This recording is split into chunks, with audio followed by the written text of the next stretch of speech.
Hi friends, இன்றைக்கி பார்த்தீங்கன்னா TNSET 2012ஓட paper 3 பார்க்கலாம். பாருங்கள், ஃபஸ்ட்டு எலக்ட்ரானிக் கான்ஃபிகரேஷன் கேட்டிருக்காங்க குரோமித்தோடது. இன்னும் அது வந்து என்னது D5 4s சொன்னவங்க எல்லாருக்குமே தெரிஞ்சது தான். அப்புறம் வந்துட்டு பார்த்தீங்கன்னா ionisation energy, large electron affinity, இது ரெண்டுமே வந்து அதிகமாக இருக்குது. எக்ஸப்ஷன் வந்து iron, fluorine, nitrogen, oxygen. Reason பார்த்தீங்கன்னா large ionic radii first row elements.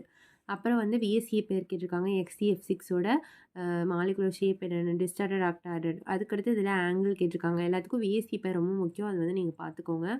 அதுக்கடுத்து வந்து பார்த்தீங்கன்னா பிகே வேல்யூஸ் ஆர்டர் கேட்டிருக்காங்க. அமோனியா, அப்புறம் அமோனியம் ஹைட்ராக்சைடு, இதெல்லாம் பார்த்தீங்கன்னா அமோனியம் ஹைட்ராக்சைடு ஆல்ரெடி ஒரு பேஸு, ஸோ அதுக்கு பிஹெச் அதிகம்.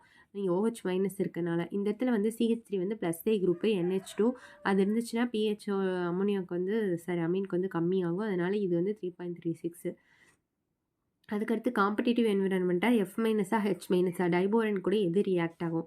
இந்த டைபோரன் வந்து 2 டைப் ஆஃப் க்ளீவேஜ் ஆகும். சென்ட்ரலில் க்ளீவேஜ் ஆச்சுன்னா சிமெட்ரிக்கல் க்ளீவேஜ், இல்லை BH2 BH4 மைனஸ்ன்னு க்ளீவேஜ் ஆச்சுன்னா அன்சிமெட்ரிக்கல் க்ளீவேஜ். சென்ட்ரலில் க்ளீவேஜ் ஆகும்போது BH3 இருக்குல்ல, அது கூட H ப்ளஸ் சேர்ந்து BH4 மைனஸ் தான் ஃபார்ம் ஆகும். இதுலேயும் BH4 மைனஸ் தான். ஸோ அதனால் இதுதான் ப்ரிடாமினன்ட். டிவேர் method of separation of inert கேஸஸ்க்கு என்ன யூஸ் பண்ணுறோம் அப்படின்னா கோகோனட் சார்கோல். அப்புறம் இந்த மாதிரி ஒரு ஸ்டெப்பு வந்தாவே அது வந்து இன்னட் பேர் எஃபெக்ட். எஸ் ஆர்பிட்டல் வந்து இருக்கிற 2 எலக்ட்ரானும் இன்னட்டாகவே இருக்கும். அப்புறம் வந்து கிரவுண்ட் ஸ்டேட் எலக்ட்ரானிக் கான்ஃபிகரேஷன் ஆக்டாகரல், இது வந்து என்னது, நமக்கு ஆர்கல் டயக்ராம்.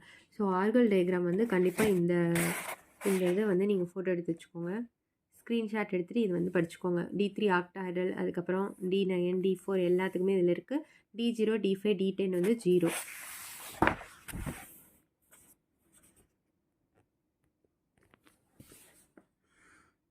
Sorry friends. அதுக்கடுத்து வந்து பாருங்கள், 9th கொஸ்டின் பார்த்துட்டோம் இப்போ தான்.